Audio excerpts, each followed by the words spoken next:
small businesses and even professionals in general need to start reading. And I was curious, do you have a book at this time? I just wanted to know. Do you have a book? No, no book. No, what you see is what you have. I don't have a book. I don't know if I'll ever write one or not. We'll see. I'm not going to say never, but I'm a count what I know on LinkedIn to share it with everybody. Okay. Well, Bret, you sound just like me. And I just want to start by saying that, hello, everyone. I'm Marlene Foster, and I'd like to introduce Bret Packard, founder and CEO of the Packard Network. Welcome. Great. It's great to be here, Marlene. I appreciate it. I've been looking forward to having this discussion with you, and so I'm really interested, and I am confident that whatever you decide to talk about, we will certainly add value to your followers.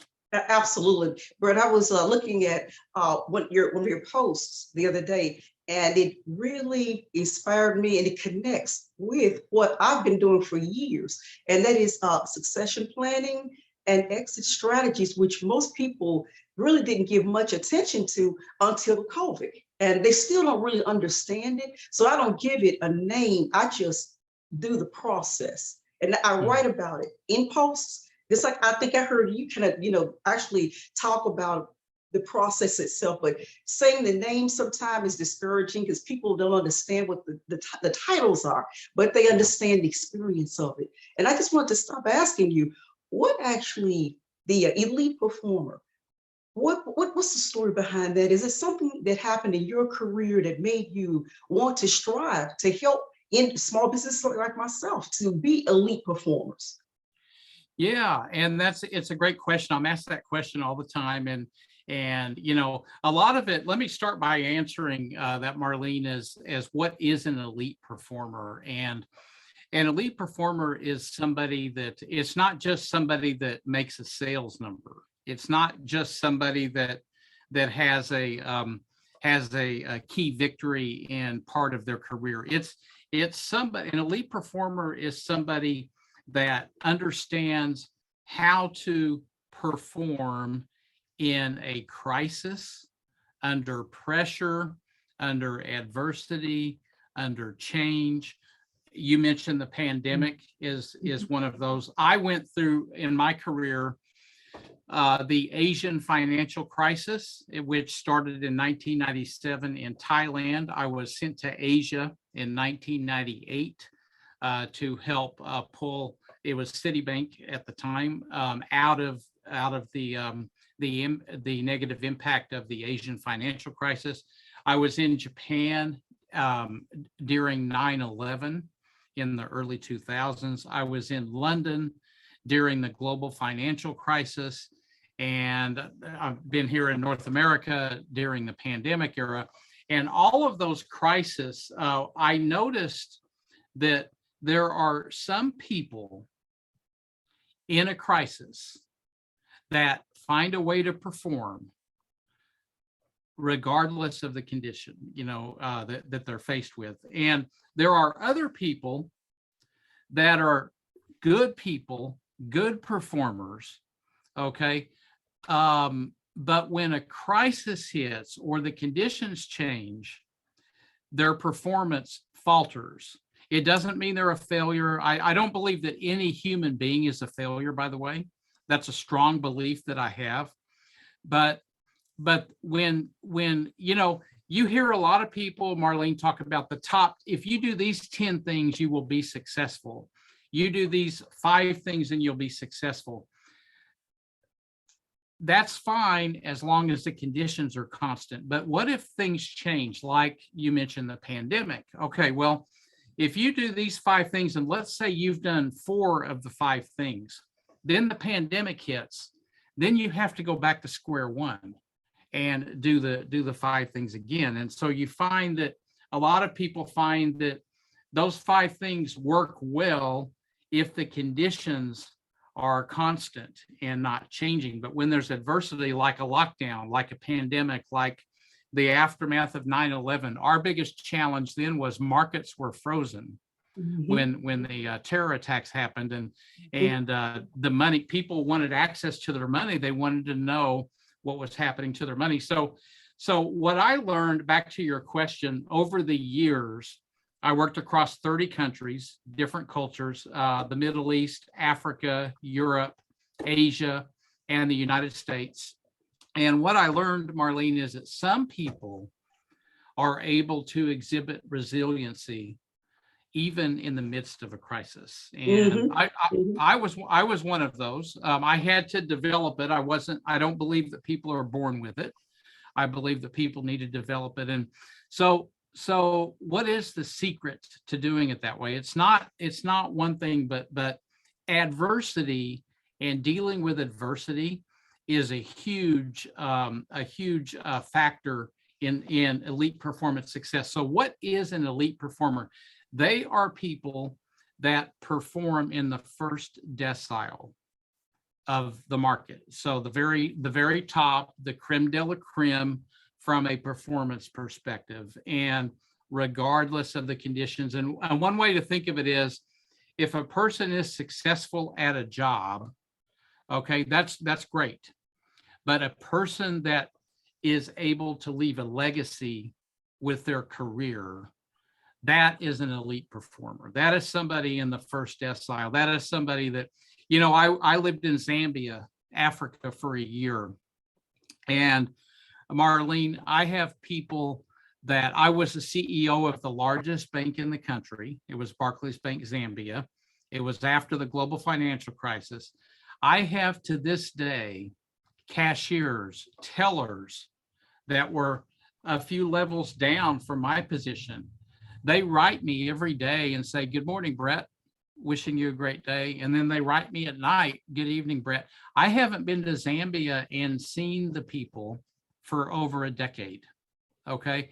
And to me, that is a legacy, that somebody remembers the impact that I made on their life. Okay. I haven't even seen them in over a decade. For that 1 year period. To me, that's an impact, and that's an elite performer, right? And so I hope that answered your question. Oh, and it does. And then you mentioned something that I've been talking about on my posts, and that's about a legacy. I really truly believe in longevity, not short term, but long term. And you just mentioned it there. When you terms of being, like you said, leaving a legacy, it's not just the business itself, is it? It's the impact you're making. Like you just said, you make that impact on their mindset, and now they can pick up and move on and do something more for themselves because of the experience they had with you. That's wonderful. Absolutely. Yeah. And you're right. And thank you for mentioning that, Marlene. And I know you know a lot about this topic, and that's how we connected, actually. You're right. And what you just said is very important. A legacy is not about a profit number. A legacy is about, to me anyway, how you make people feel 5 or 10 years from now. So 5 or 10 years from now, okay, let's say we're in the year 2035, right? Something like that. Okay, roughly 10 years from now. What do people think about you and what you did in the year 2022? That's really what a legacy is. Everybody will forget the profit number, but everybody will remember how you made them feel, especially if times get tough, right? If times are difficult, then people really remember what leaders do. Very true. You're very true, Bret. And as you know, a life it vacillates like the stock market. It does. And we can't control that, right? No. A lot of these things we can't control. And that's why dealing with adversity, what I look at with adversity is the adversity quotient. A lot of people, you hear a lot of talk today about IQ and EQ, right? And those are really important characteristics to leaders. Yes. But I also look at AQ, which is adversity quotient. And the adversity quotient looks at how people, how they deal with adversity. So if you have a high adversity quotient, that means that you're more likely to be an elite performer. And there's three three things that I'll let your listeners know to have a high adversity quotient. Number one, whatever happens with the adversity, the pandemic, let's say the pandemic, don't blame yourself for the problem. That's really important. Number two, don't blame other people. The blame game does not work. Okay. It doesn't solve anything. And number three, understand that whatever the crisis is, the adversity, that it can be dealt with and it's limited in duration. So if you really think about it, every single crisis in the history of mankind, womankind, humankind, has been able to be resolved, right? It hasn't been pretty in many cases, but it will get resolved. So it's very important to have that mindset and to focus on your AQ. I love that. You're right. And that's something none of us can escape. We cannot escape adversity. One big one, Bret, is procrastination. Yes. Doesn't Right. it? It sneaks up on you, doesn't it? Yeah, I mean, procrastination is something that I had a problem with it. So, I'm not going to, by the way, all of this stuff that I'm talking about, I am certainly imperfect when it comes to everything. But I learned a lot of this stuff, and a lot of the things, it took me, I had a 30-year international career. It took me 20 out of the 30 years to learn what leadership really is. Okay. It took me 2 decades out of 3 to learn it. But that final decade, the impact that I made on other people was unbelievable. But that 20 years to learn that, what leadership really was. And procrastination was part of it. I mean, I'll be honest, I have not been a big procrastinator, but I have procrastinated. And it's something that if any human being, myself included, doesn't manage carefully, it will consume you and paralyze your ability to perform. Yes, it will. Yeah. And Brett, I was just again thinking about you as a leader, founder of the Packard Network. Who's your icon? I mean, is there a story behind you as the person? What actually, who inspired you? Yeah, I mean, who's inspired me? Over time, I'm a big sports fan, so I love to see legacies in sports. And at the very top of the list is Tiger Woods for me. Okay, now let me explain why it's Tiger Woods. Right, his mindset. Okay, if you look at Tiger Woods' elite, I think there's no debate. He's an elite performer. You look at his performance at the peak of his career, what he would do, Marlene, is that he knew he would win before he even stepped on the golf course. It was just the mindset, and it was just a matter of him then going out. He had to go out and play, right? He had to hit the ball, but he knew in his mind that he would win. And that was a dominant. So he's been a huge factor in my adult life as well. My parents have been a huge factor in my life as well, because they taught me various principles when I was younger about not living beyond my means. Okay, in terms of lifestyle, always live within your means. Don't take on debt. These types of principles have been very important to me. And they have enabled myself, together with my wife, to retire financially independent in our early 50s. And that is strictly not because we made a lot of money. I mean, I did over the years, but that's really not where it happened. Where it happened was that we were frugal with what we earned, and we always lived within our means. And Wonderful. we don't owe anybody any money. We never have, and we never will. And because of that, we were able to do things for our family that we otherwise wouldn't have been able to do. So I think a lot of those, so I hold my parents in very high regard, and equal to that is my wife as well, because it's been a partnership. I would not have been able to achieve what I was able to achieve over 30 years and impact the tens of thousands of people without the support of my wife, who kind of ran the household and provided the support. So I think those are really the people that I uphold in my life as my heroes. See, that's wonderful. Children, do you have any children? We do not have children. No, we do not Okay. have children. I So don't know what, but you know what, Greg, you come across, and it may be because of the way you've embraced so many, elite performers, teams, that you have that mind, it's like that mentality. When I see you, I see that in you. oh, well, thank you very You much. have it. That means a lot to me. And I've learned to, Marlene, what I learned over the years. I'm a banker by trade, right? That's fine. But, banking is not just about handling money. You've got to do that because people are entrusting their money with you. And also you loan money out to qualified people and businesses.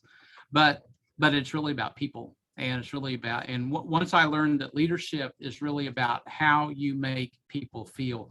You didn't ask me this, but I'll offer it up for your listeners here that to me, a leader is like a village keeper. They're responsible for the livelihood of all of the people in the village, not just their team, but their families too. And understanding that families need to eat at night. Okay. A relevant leader needs to make sure that the family is taken care of, which means fair pay for the work so that the person can feed their family, right? It means that if somebody has to be let go for performance or wrongdoing, that you help them find another job so they can feed their family. You don't just kick them out, right? And it also means that for people that, back to the village analogy, my job as a leader is to teach you how to fish. And so I'm going to show you how to do it.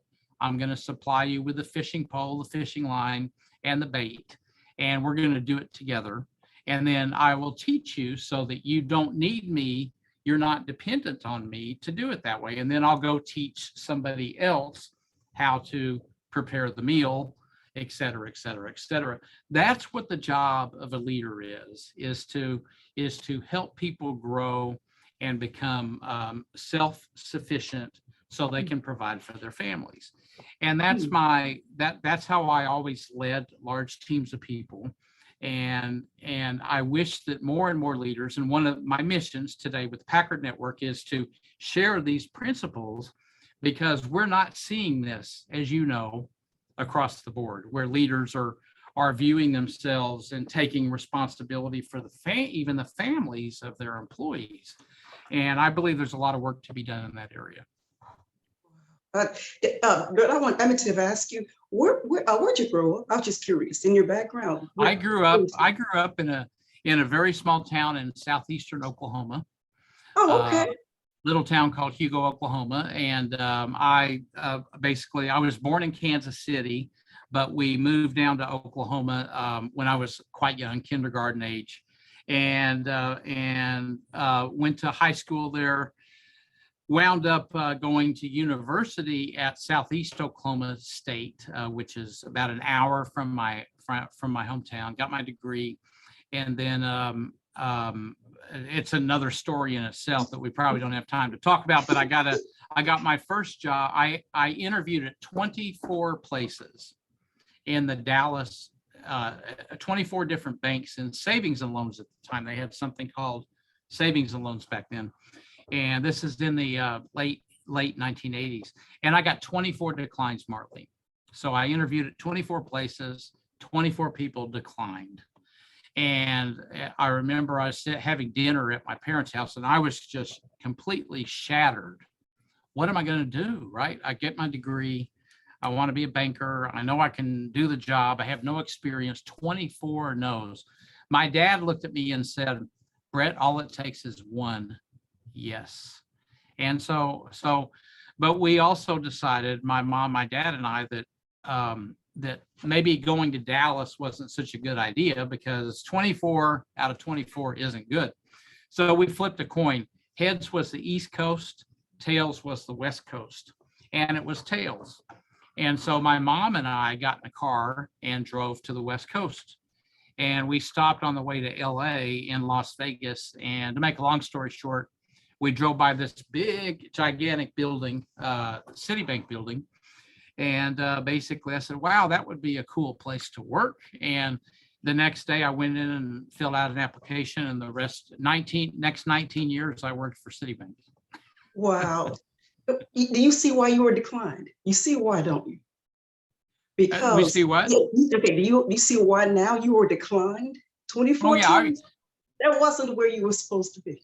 That wasn't. It wasn't where I was supposed to be, and everything is. Yeah, my wife always says everything it happens for a reason, right? Mm-hmm. And so there was a reason, and it turned out that it was a blessing, right? Mm-hmm. Mm-hmm. Yeah. It's absolutely. so very true. Bret, I wanted to just thank you for taking the time out of your day and spending it with me to Sure. There'll be people that's going to want to see you because I see them on your coming on your post, because I'm there as well. Because Bret, every time we stop by and read something that you said, and I'm glad that it's succinct but powerful. I love that. Thank you. What a nice compliment coming from you. And I feel the same way about you. And the great thing is, Marlene, is we're all different, right? And so we can gain if we have an open mind. We can learn from each other and to gain, because we're all different. And if we're our authentic self, then there's so much that we can achieve by working together and learning together and teaching together. And I hope that this conversation will help the people that follow you as a great learning for them as well. Wonderful. Bret, thank you so much again. We said your experience, your what you've done, in your life.